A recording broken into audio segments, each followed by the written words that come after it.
Hey guys, welcome back to our YouTube channel Bong Reaction. আমি চলে এসেছি নতুন একটা ভিডিও রিঅ্যাক্ট করার জন্য। আমার সঙ্গে রয়েছে রিয়া আর রাজীব। আর আজকের ভিডিওটা সত্যি আনতে পেরে আমি খুবই খুশি, কারণ অনেক দিন ধরে তোমরা এই ভিডিওটার জন্য রিকোয়েস্ট করেছো। অনেকে বলেছো সালমান শাহ স্যারের একটা ইন্টারভিউ আনো, বাট আমরা পাইনি। সালমান শাহ স্যার হচ্ছে আমাদের খুবই প্রিয় একজন নায়ক, আর তার সাথে তোমাদেরও সবার খুব প্রিয় নায়ক, বাংলাদেশের খুবই ফেমাস একজন নায়ক। তো তার মুখ থেকেই শুনবো তার জীবনে গল্প। একদম। তো চলো বেশি দেরি না করে, অনেকদিন বাদে পেয়েছি ইন্টারভিউটা, আগে শুনে নি।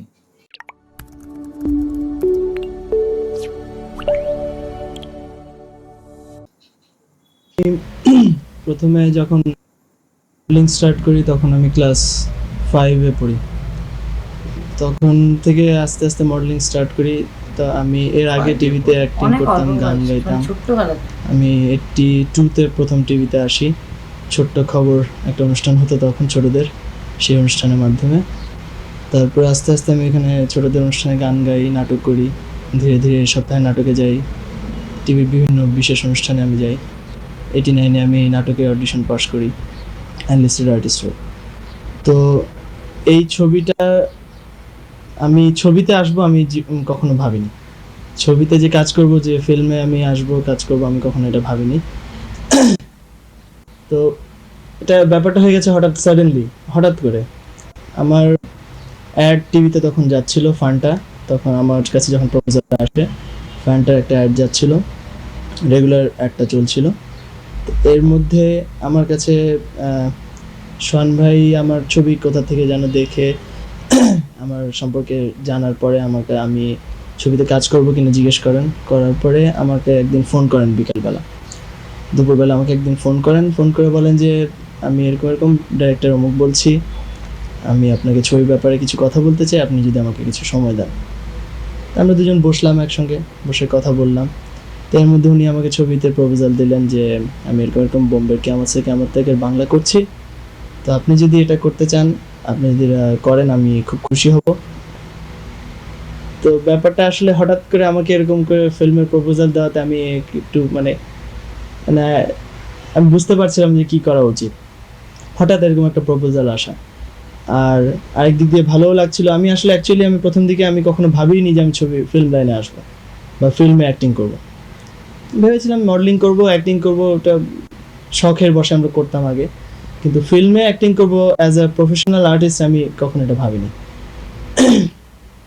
এনিওয়ে, তারপরে সোহান ভাই আমাকে যখন প্রপোজালটা দিলেন, তখন একদিক দিয়ে আমার ভালোও লাগছিল, কারণ কেয়ামত তক আমি যখন ফার্স্ট দেখি আমির খান জুহি চাওলার সেই কেয়ামত তক যখন আমি প্রথম দেখি, তখন আমি ভেবেছিলাম যে এত সুন্দর ছবিটা, যে এত ভালো লেগেছিল আমার কাছে আমির খানের অ্যাক্টিং, জুহি চাওলার অ্যাক্টিং।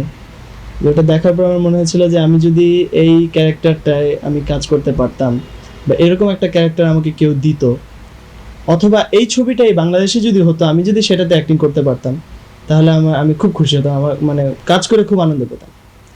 তো সেই স্বপ্নটা যখন সোহান ভাইয়ের মুখ থেকে সফল হতে যাচ্ছে দেখে আমার কাছে মানে একদিক দিয়ে আনন্দও লেগেছে, আবার ডিসিশনের অভাবেও ভুগছিলাম যে আমি করব কি করব না, কিভাবে কি করব, এরকম একটা ভাব। যাই হোক, আমি ওনাকে বললাম ঠিক আছে, আমি আমার প্যারেন্টসের সঙ্গে কথা বলি। বাড়িতে আসলাম, এসে বাবা মাকে জিজ্ঞেস করলাম। তাদের প্রথম একটু অমত ছিল, তারপরে আমার উৎসাহ দেখে তারা বললেন ঠিক আছে তুমি করো। বাস এই সোহান ভাইকে বললাম যে ঠিক আছে আমি করব। ছোট্ট একটা ইন্টারভিউ ছিল, মানে কি করে ফার্স্ট মুভিতে আসা, মানে অ্যাজ এ নায়ক হিসেবে মুভিতে পা দেওয়া কিভাবে হলো, সেটাই আজকে এই ইন্টারভিউতে আমরা শুনলাম। তারপর যেভাবে এগিয়ে গেছে, তারপর তো আমরা জানি তারপর কি মুভি করেছে, কিন্তু কিয়ামত মুভিটা যে ফার্স্টে তার আগে কি করতো সেইভাবে অনেক চাইল্ড আর্টিস্ট থেকে শুরু করেছে, মানে মডেলিং করতে বলে ক্লাস 5-এ পড়েন তখন, তাই বললেন, না একদমই ছোট্ট। তারপরে হচ্ছে অনেক নাটক করেছে, তো তারপরে অ্যাডভার্টাইজ, তো তারপরে মুভি, মানে ক্যারিয়ারটা অনেক আগেরই, কিন্তু নায়ক হিসেবে অনেক পরে। কিন্তু নায়ক হিসেবে যে কোনোদিন মুভি করবে সেটা নিয়ে কোনো ভাবনা চিন্তা ছিল না। আর মানে সত্যি সালমান শাহ স্যারের মুভি দেখেছি, বাট ফার্স্ট কোনো ইন্টারভিউ দেখলাম অনেক খোঁজাখুঁজির পরে, হঠাৎ করে আমার চোখের সামনে ইন্টারভিউটা এসেছে, সত্যি খুব ভালো লাগলো। মানে ইন্টারভিউ দেখতে খুব ভালো লাগলো, নিজের মুখে শুনলাম পুরো। হ্যাঁ একদম, যেমন আমরা মান্না স্যারের ইন্টারভিউ শুনেছিলাম, মোটামুটি অনেকেরই নিজের মুখে ইন্টারভিউ। হ্যাঁ মোটামুটি, মানে সালমান শাহ স্যারেরই শুধু ইন্টারভিউ আমরা খুঁজে পাচ্ছিলাম। হ্যাঁ। সেটাই। তো যাই হোক, ভালো লাগলো, আশা করি অনেকদিন ধরে তোমাদের চাইছিলে, খুব আশা ভালো করি লেগেছে। তোমাদের ভালো লেগেছে, সেটাই। তো ভিডিওটা ভালো লাগলে কি করতে হবে জানোই, লাইক শেয়ার করে দিও। আর যারা নতুন আসছে চ্যানেলে, রেগুলার ভিডিও যারা দেখছো কিংবা সাবস্ক্রাইব করোনি, তারাও করে দিও, একদম। ঠিক আছে? তো চলো, দেখা হচ্ছে নেক্সট ভিডিওতে, ততক্ষণের জন্য টাটা।